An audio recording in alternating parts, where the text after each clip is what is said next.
Chapter 17, Part 4. So just remember Rococo, it has to do with rocks or shells from the French, and it's an extension of the Baroque style. It just gets even more ornate and softer, and of course this has no corners, it has no ceiling or wall definition. Everything is just kind of one shape, so you're sort of inside a clamshell or inside of like a part of a shell with this window, if that makes sense. And then all these decorations of leaves and so on, they're gilded. Gilded means covered in precious metals, so it could be like a silver or a gold or bronze even, or a brass metallic coverings, pastel colors. Secularism as well. We're not really concerned with a religion. We're just concerned with finery and wealth and material things here in the Rococo. And that is part of its undoing. Okay, so Watteau, Cuvilliés the Elder is the one who designed the room we just looked at, the mirror room, but Watteau and Fragonard are painters, and we're going to look at them.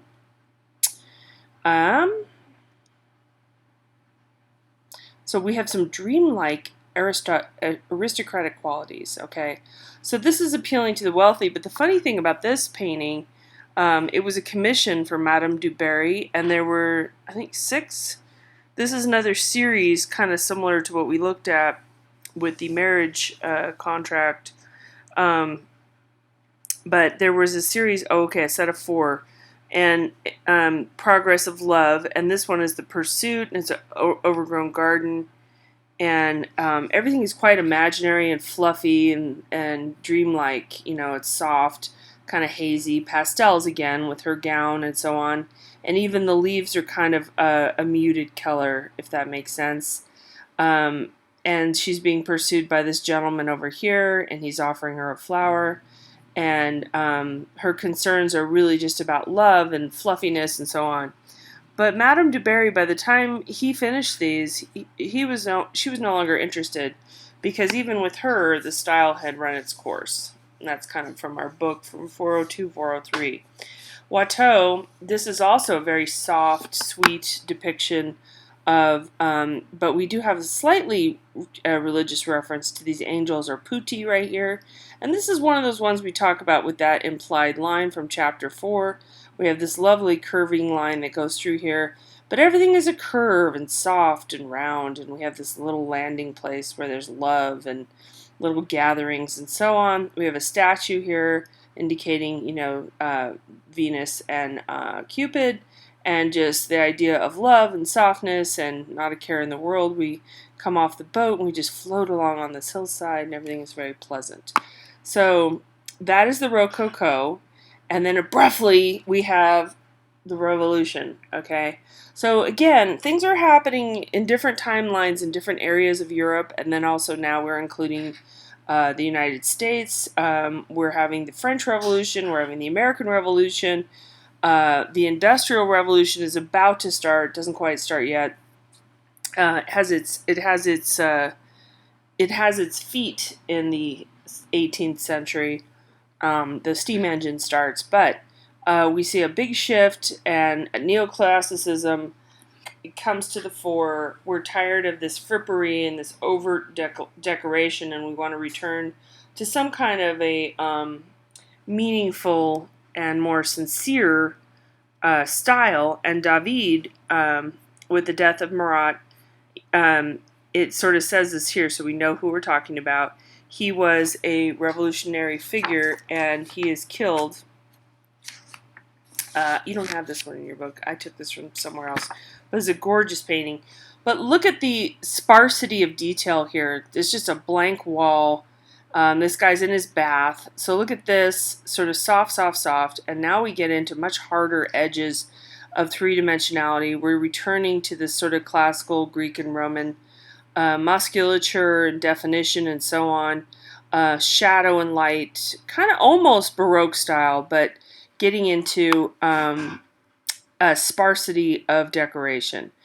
It may seem a little strange, these sheets here, but back in the day, a bathtub perhaps didn't hold water that well, and it wasn't hooked up to anything. It was literally a tub brought into a space, a bathroom or whatever, and then they would lay a towel into it, or a sheet, and that would become sort of like a sealer. So he's inside of a tub lined with a sheet, if that makes sense. He's been killed, and that heroic yet stoic face that we see, he's taking it well, and he's got his notes here, and look at his crate that he's writing on.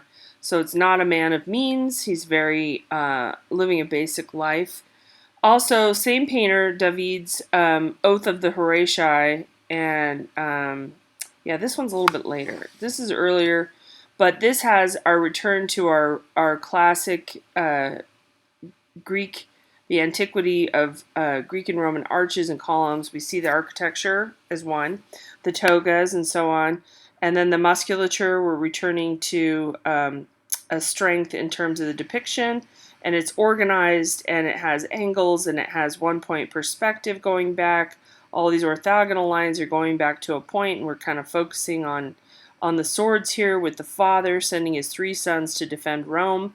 So this is about virtue and honor and sacrifice, and coming back into the idea that you have to do your part, and they're sacrificing themselves, and Patreon, pathos.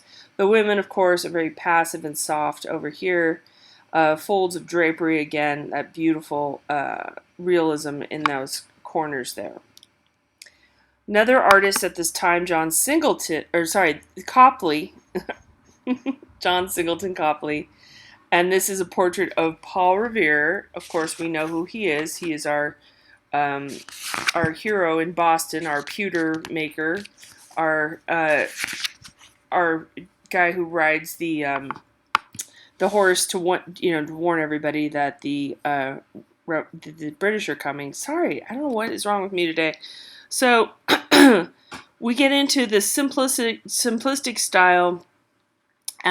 Same thing as David's tribute to Marat, another hero in the Revolution.